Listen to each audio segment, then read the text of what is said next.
Nice to see you. You've joined me, and you've chosen to be here. There's no getting away from this one. You've chosen to watch me walking through a railway museum. Currently in Kunming, which is, to me, a gateway to the south of China and to the southern western corner. So from here you go down to Vietnam, or you could go further west towards Dali. So we have a railway museum at the Yunnan Railway Museum. It's got two halls, south and north, so it looks like it's got a bit of trains to it, and I believe we're in an old French designed railway station. I think this is the old northern railway station of Kunming, because there is a train station right next to us. So if you're wanting to get here by subway and rail, we're right next to it all.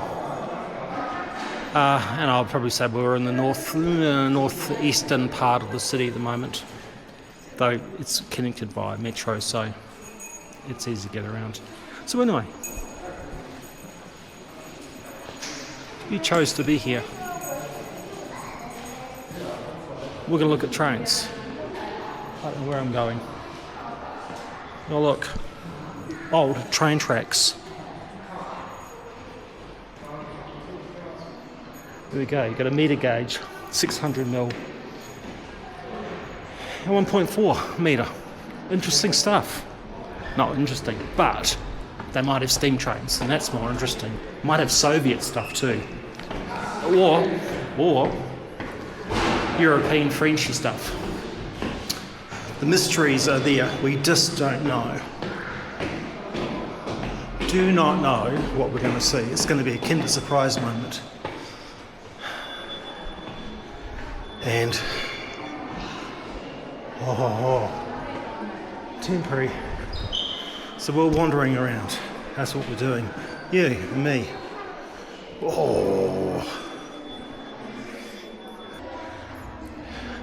French were doing their thing with the Chinese up from Vietnam.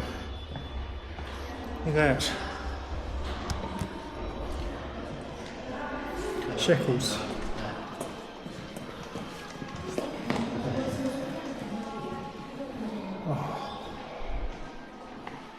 Look at this. Super exciting stuff. Theatre art.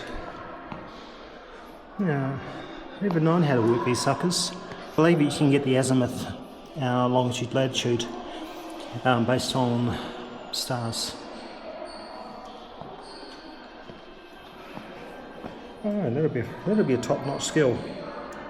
Be able to say they actually know how to use one. Sighting rods. Oh, it's top stuff.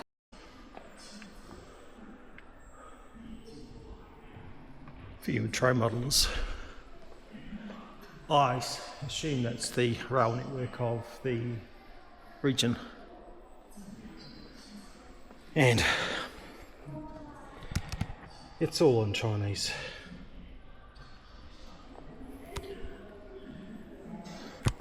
All in Chinese.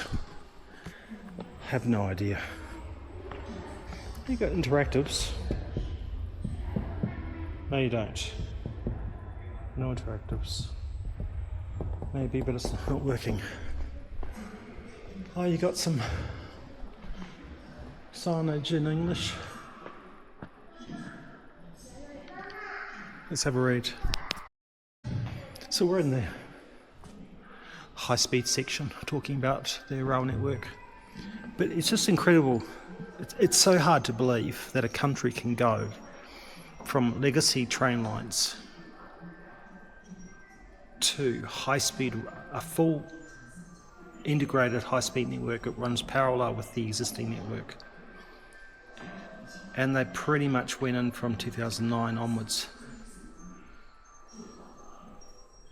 The rate of infrastructure growth is just mind-boggling. I mean, you couldn't get back home in Brisbane, they'd be pushing shit up a hill for about 10 years just to get just to get an overpass approved and built. And I had a little overpass built to replace a old rickety one across a local line that's used by the Brisbane Metro for the trains going out towards the Gap area. It wasn't fancy, but it took them ages. And here, you've got a country that's pretty much gone bonkers since 2009, give or take. And this is just talking about this region. So, this is incredible, because the high-speed network here, you forget just how fast you're going. Like today I went on a train. I took first class seat. So you got second class, first class, business. And sometimes you have trains that they call VIP. So technically it's business, but it's not business. You've got your own little section in your rail carriage. That's so they call it sometimes just a VIP. So the thing must depend on the train. So today I treated myself to a first class seat, which had basically 2x2 configuration and larger seats. It also had a power module on by your feet that you could pull out and plug your power device to charge up your batteries. And I was on there for about an hour 10. And I was at one point going through a tunnel, and I didn't know if we had stopped or we were still moving. Honestly, couldn't feel any judgments, couldn't feel any shutters. And eventually we came out of the tunnel and we were going. We were moving. So the rail network here is super cool, the high-speed rail. Now I walked into, this is something new, dining area. Have not seen. Not seeing this. This is big scale. Oh, this is the overpass. So here's the building, original French railway station. Just further to the eye, a point down here. That's the metro station. It's got a few lines coming through, and then next door you've got a functional line which is still so they can get the trains in and out if they need to. But over there's the other network, the other building that's got the trains in it. I'm confident about that. So we walk towards the trains.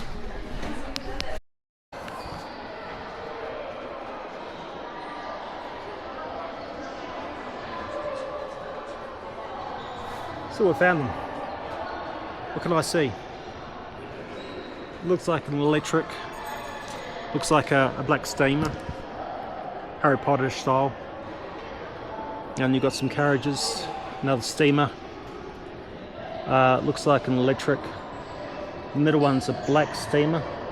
And it's got some carriages of some description, some coal carriages. And you've got some more, probably diesels. Steamer definitely underneath. There's a steamer here. And there's an electric. That looks like it. Could be diesel. That'll be diesel. Could be diesel. And there could be some more underneath. So, exciting stuff. If you haven't been to Brisbane, there is a town outside Brisbane called Ipswich. I don't know what the drive time is, memory. Now,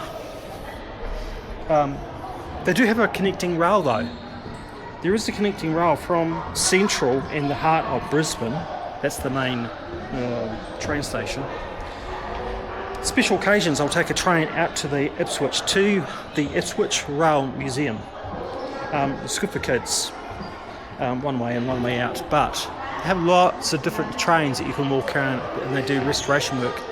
And the Ipswich Rail Museum used to be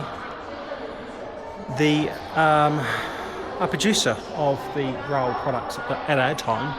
I think they do maintenance work now. to keep the oldest stock, the oldest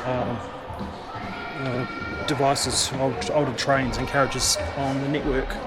But here we are. Oh, this is huge. Now remember, you chose to watch this. Look at that bad boy. Ha ha ha. Oh, that is. It's all Japanese to me. I mean Chinese. Look at that. Look at that bad boy.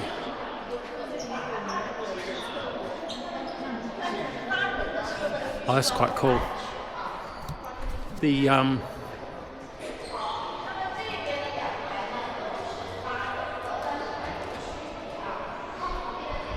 network, I believe, in China still runs a lot of diesels because they've got some high altitude stuff, and they've got some specially plumbed up rail units that go up to Tibet way, and there's towards Shangri-La. You get a bit of altitude where I was at Dali, and you can carry onwards to places called Shangri-La, which is higher altitude. But there is a connecting point where you can, when you go towards the high altitude locations, their trains are specially designed for it, and they've also got built-in oxygen lines. So you get supplied, I believe, a air oxygen cord which you can connect to your nose, like so, like in a hospital, and you can plug it into ports into your room and also into the walkways of the cabins. That's on my to-do list, not this year. Somewhere in the future, I hope. And they're also pressurised too. So again, very special trains, and the cabins are all very special. We got this bad boy.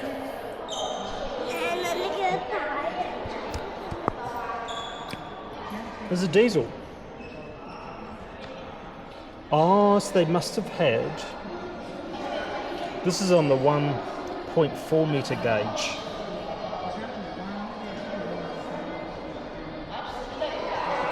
So, I don't know if they're still using this whole gauge yet. 1.4. I don't know if it's still in use or they're slowly ripping it out. But what have we got here?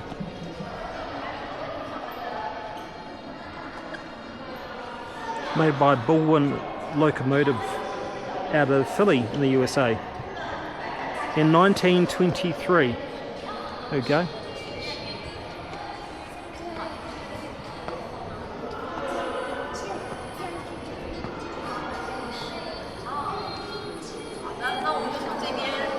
And in use from 1926 and stopped in 1991.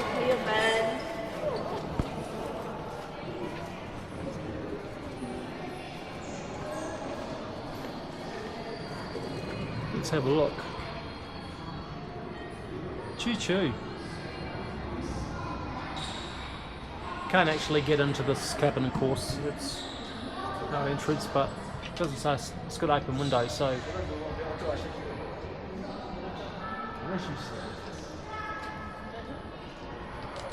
This is cool.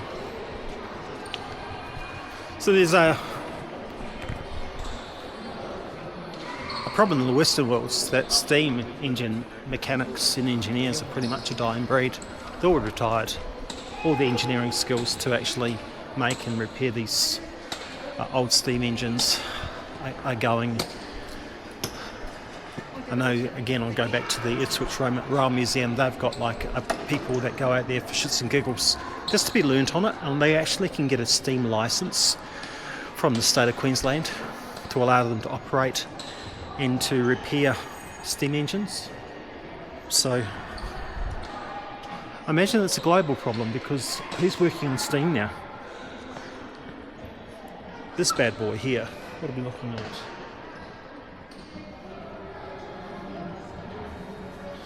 Given up on 2006. It's using the 1.4 gauge and it's a Chinese model. I have no idea, it's not saying too much, but there it is.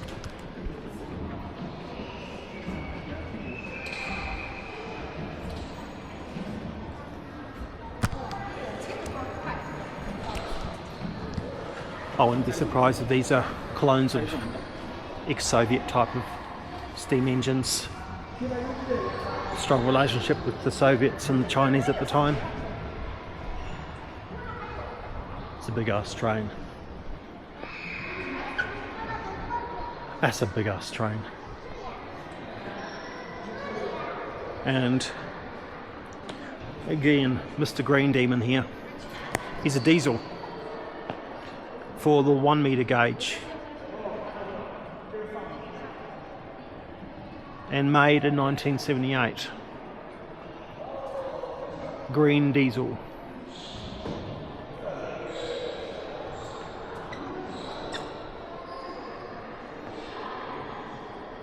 Quite cool.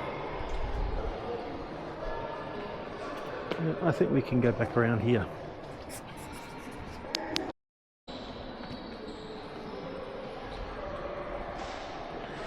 Ten-ton platform, and we've still got 2 trains on each side of us.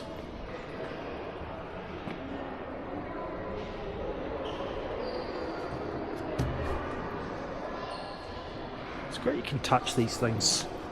I don't know, you like the shit. You don't. Remember, you chose to be here. You chose to me watching, touching a train. You could turn away. You could stop this right now and go, this guy's talking shit. But you could, but you're not, because you're still watching. I'm touching another train. I'm touching another train. I made 10-ton box for 600mm. So this bad boy is 600mm.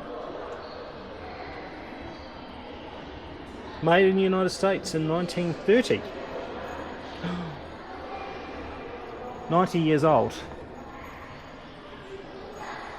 90 plus years old. That's quite cool. Remember these types of trains, if you ever watch westerns, I don't know, and you see like the Clint Eastwood movies and you see them opening up the sides of the cart, and they open up and a horse comes out. I'm going to fiddle with the screen just so I can see. And you see these open up things and the horse rides out, and you realise it's a bit squeezy.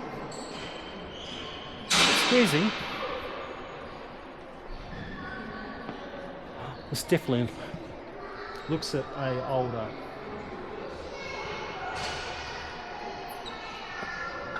Manufactured in China in 1919. A third-class passenger service. So what does third class look like? You're seeing something I can't see right now. Oh, it's looking a bit rough. Bench seats.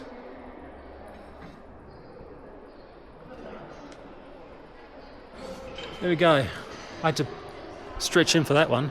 So bench seats, that's third class. And you got overhead baggage.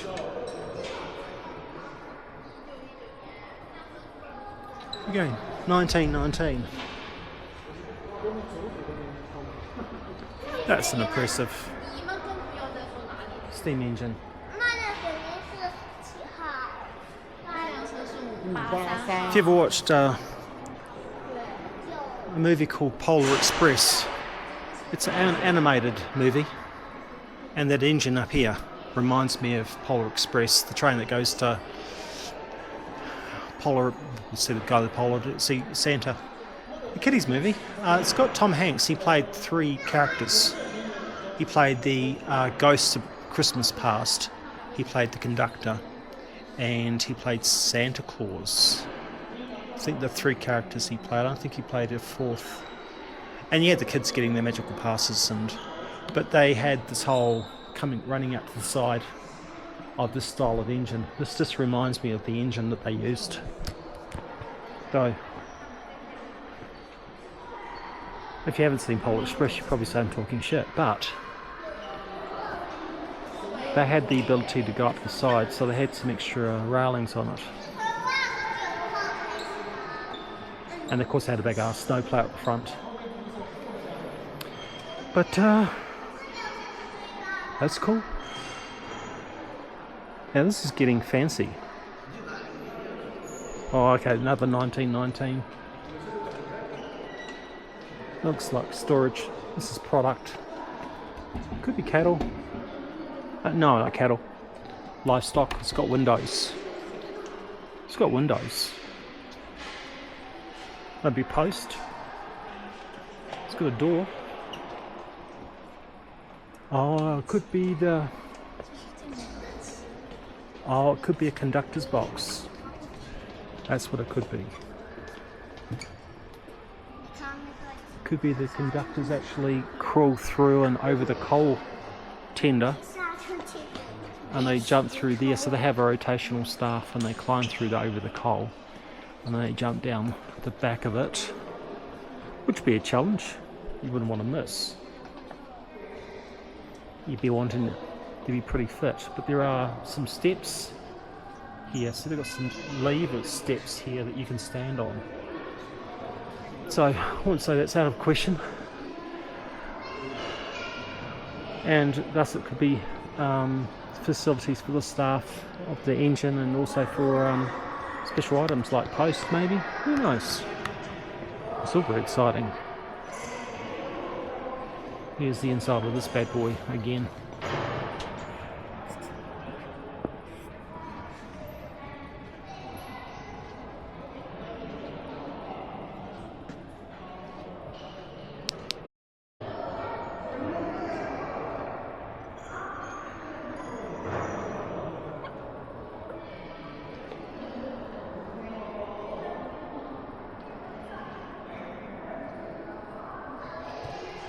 Just what you can see there.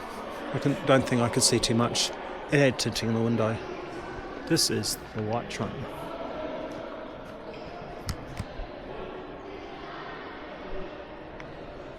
Which one?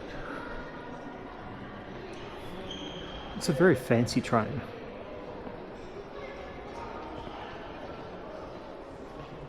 It's a diesel. French made. Oh, look at that styling. So that is what a French designed railway carriage looks like. Oh.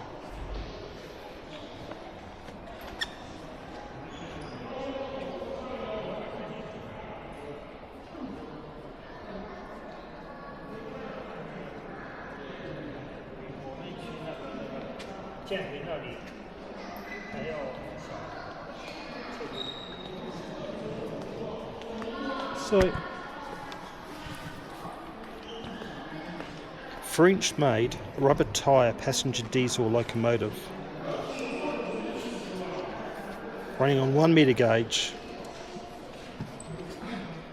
weighing 8 tonnes, equipped with the traction power of petrol combustion engines of 117 watts. Go 100k an hour. 19 soft seats, 24 hard seats, kitchens and washroom. Served as an advanced business train at the time. And there we go. Michelin grade.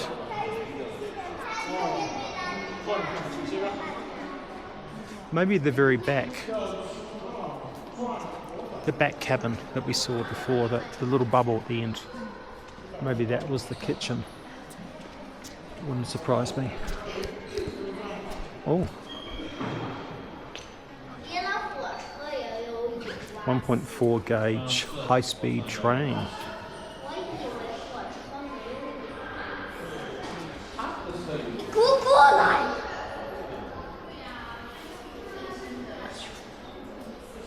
So 25 years old. Okay, retired.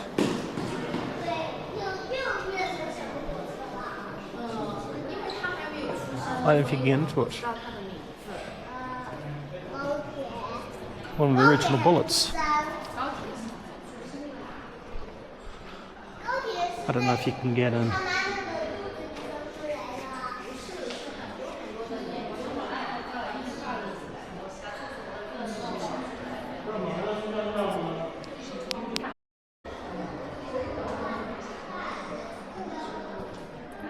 So, if I'm getting this,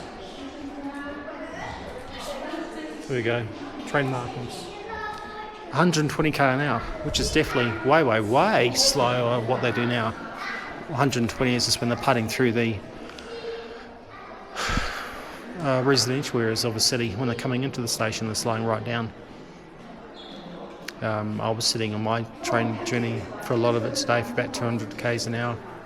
I think there just depends on the trains, but this looks like Gen 1 types of their train service, running 120k, which is still faster than the average train in Australia. Right, let's see if we can find more.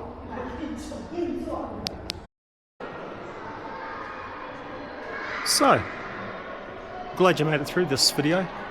It was unexpected. It's not a video I expected to make. I came across this without much planning. And, well, here we are.